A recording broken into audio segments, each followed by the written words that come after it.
Тәуелсіздіктің таң атқанына биыл 20 жыл толады. Тарих үшін қас-қағым сәт болып есептелетін 20 жылда Қазақстан қыруар іс тындырды. Алтай мен Атырау арасын алып жатқан қазақ елі бүгінде қайнаған тірліктің ордасы.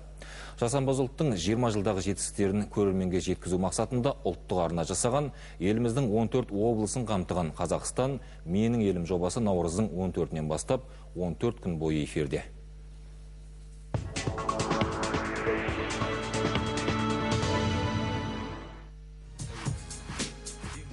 Атың барда елтаны желіп жүріп, немесе жортқан журналистке жөрге мүлгет. Маңғыстаудан Алтайға дейін, арқадан Жетісуға дейінгі ұлан-ғайыр атырапты түгелдей аралап зерделеп шығу мүмкін емес әрине. Біз ұшы-қиырсыз даланың тек бір пұшпағына ғана бойлай алдық.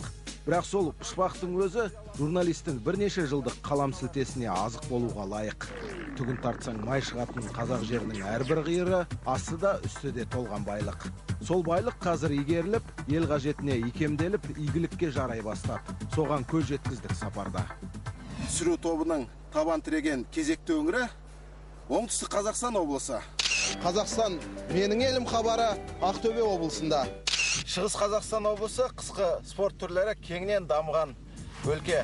14 облыс қазақ жерінің 14 түрлі кескін келбетін айғақтайды. Байқағанымыз, кескініміз келісті, келбетіміз шүкір дерлік шырайлы.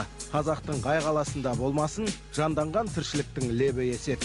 Қазақтың қай ауылы болмасын, өркениеттің өрнектерімен әдіптелген. Елден хабар айтсақ, ауылдағы ағайын бауыры бүтін бас есен екен. Қайда барсаң да оңала бастаған күйбеңдірлікті көрдік. Бес саусақ бірдей емес әлбетте, бірақ бір саусақтың өзіне қарап, қалғандары түзелетіні айдан анық. Мен өзім 12 жыл болды осы шаруашылыққа басшылық жасағаныма. Алғашқы 3-4 жыл сол аяққа тұруға кетті, еңсеміз жинап. Қанат Отарбай заманауи кәсіпкер. Тек өзім ғана дей бермей, елге де болсын дейтін Атымтай Жомарттың нақ өзі. Қарағанды облысындағы Изенді ауылын өз қаржысына гүлдендірді бұл азамат. Ауылдағы наубайхана, спорт кешені, мектеп-интернат, қымызхана, ойын және би алаңдары. Бұл Қанаттай ел ағасының шарапатының бір шоғыры ғана. Биыл тәуелсіздігіміздің 20 жылдығы, осы жылда да бір жаңасы, бір серпінмен, тың идеялармен жаңа жобаларды іске асырамыз бе деп ойлаймыз. Еліміз аман болсын, осы тәуелсіздіктің арқасында. Сапар саяхатымыздың тобықтай түйіні мынау. Өркендеген өнеркәсіп, кәсібін дөңгелеткен кәсіпкер, іскерлердің шарапаты тиген шаруа, әлеуеті көтерілген әлеуметтік сала. Тәуелсіздіктің 20 жылдығына қазақ елінің тартқан тәбәрігі осындай. Нұра ауданы Изенді ауылында асыл тұқымды қой шаруашылығын өркендетіп жатқан Отқанжар атты серіктестік бар. Евгений Онегиннің Татьянаға жазған хаты: киген киімің жарасымды, қонымды болса ғана жан тебірентпей қоймасы анық.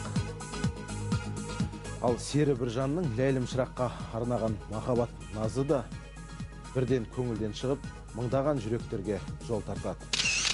Каспийдің атақты бекіре тұқымдас балығы, ең үлкенінің салмағы 1 тоннаға дейін барады. 14 облыс, 14 түрлі әлеует. Бірақ сол барлық 14-тің алақанның 5 саусағындай жұмыла жұдырық болып, қазақ елін өсіріп өркендетуге деген пейіл ниетін байқадық. Бәрін айтпай не керек?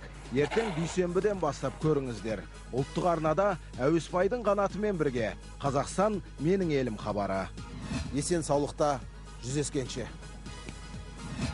Әуесбайдың қанаты Жанат Өмірәлі, Жамбыл Белгібай, Руслан Әбілдаев, Гүлнаш Болатқызы, Абзал Ғаббасов, Апта KZ.